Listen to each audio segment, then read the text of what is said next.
But getting along to Banned Book Club, we're reading The Giver. For this last section, we read chapter 14 and 15. And for the next section, in case you would like to join along, we are reading 16 and 17. Okay, so the section previous, we ended on the Giver talking about pain, that there's a lot of pain that he has to teach Jonas about, the main character, the protagonist. And he's like, oh, you gave me a sunburn. I know what pain is. And he's like, that's not pain. Kind of, but like not as much as what there is a whole world of pain to be learning about. Okay, so he teaches Jonas about pain through a memory that he gives him of essentially going down a hill and crashing and breaking his leg. And the Giver said that for his trainings, he can't be offered any sort of pain medication. So even though it's just a memory that Jonas has in experiencing breaking a leg, it does actually impact his body in the real world, the fictional world of this.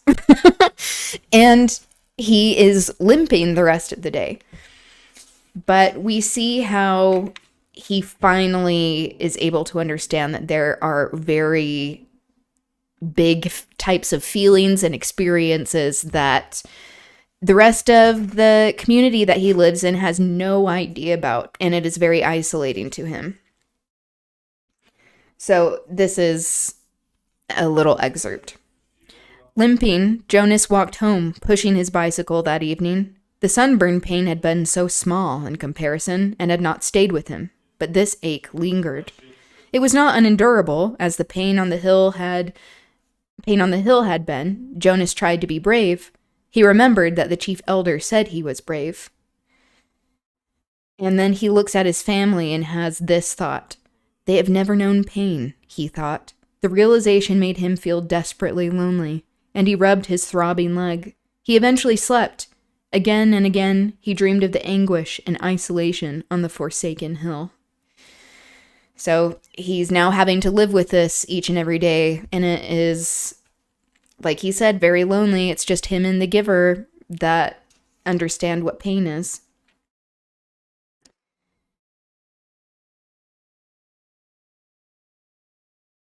Okay, there's this other excerpt that I want to read.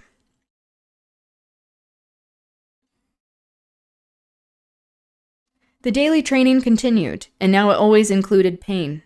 The agony of the fractured leg began to seem no more than a mild discomfort as the Giver led Jonas firmly, little by little, into the deep and terrible suffering from the past.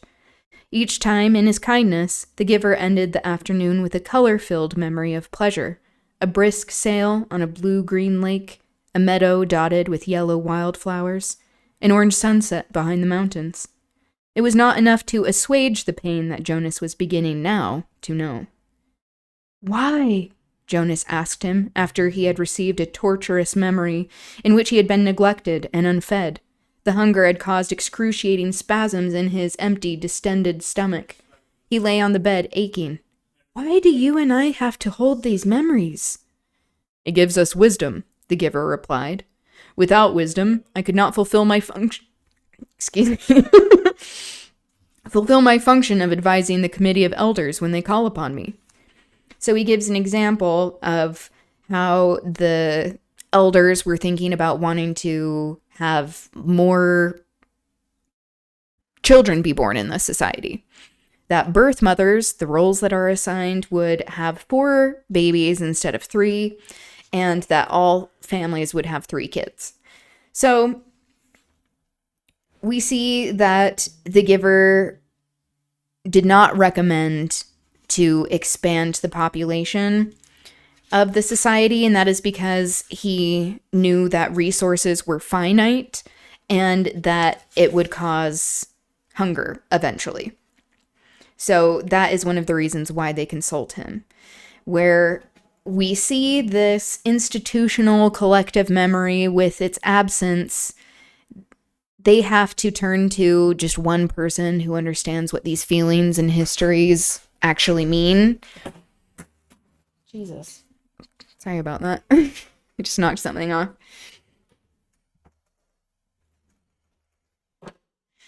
And how people are not able to make educated decisions for themselves or for other people when they don't have this kind of history. He also gives a memory to Gabriel, the baby that is living with them, that they're taking care of. And his father is talking about how Gabriel still might be released if he doesn't sleep well at night, but every other aspect of like these like markers he has to meet in order to stay in the community, he has been meeting except for sleeping. And so they're saying like, oh, I hope he's not released. And then the father said that there was a birth mother who was having twins and that he would have to choose which baby would be released because they don't have twins in this society. And this is the father talking. Because the mother says, I hope you're not next to decide if they live. And he said, I am. I'm next on the list. I'll have to select the one to be nurtured and the one to be released. It's usually not hard, though. Usually it's just a matter of birth weight. We release the smaller of the two. Jonas, listening, thought suddenly about the bridge, and how, standing there, he had wondered what lay elsewhere. Was there someone there waiting who would receive the tiny released twin? Would it grow up elsewhere, not knowing ever that in this community lived a being who looked exactly the same? For a moment, he felt a tiny fluttering hope that he knew was quite foolish. He hoped that it would be Larissa waiting, Larissa, the old woman he had bathed. He remembered her sparkling eyes, her soft voice, her low chuckle. Fiona had told him recently that Larissa had been released at a wonderful ceremony. So he still doesn't know what being released means. But we are getting more background as to the functioning of this society and how long things have been going on, that it's been a few hundred years from what it seems.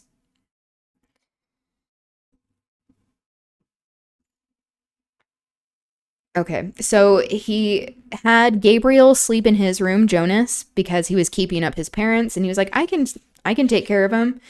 And then in the middle of the night, Gabriel woke up and he was rubbing his back, happening to think about one of the memories, a happy memory that the giver gave him, and it transferred to Gabriel. He like felt it slip from him to Gabriel, and he did that a couple of times in order to help him sleep, and it worked. So here's this excerpt. He wondered, though, if he should confess to the giver that he had given a memory away. He was not yet qualified to be a giver himself, nor had Gabriel been selected to be a receiver. That he had this power frightened him. He decided not to tell. Okay.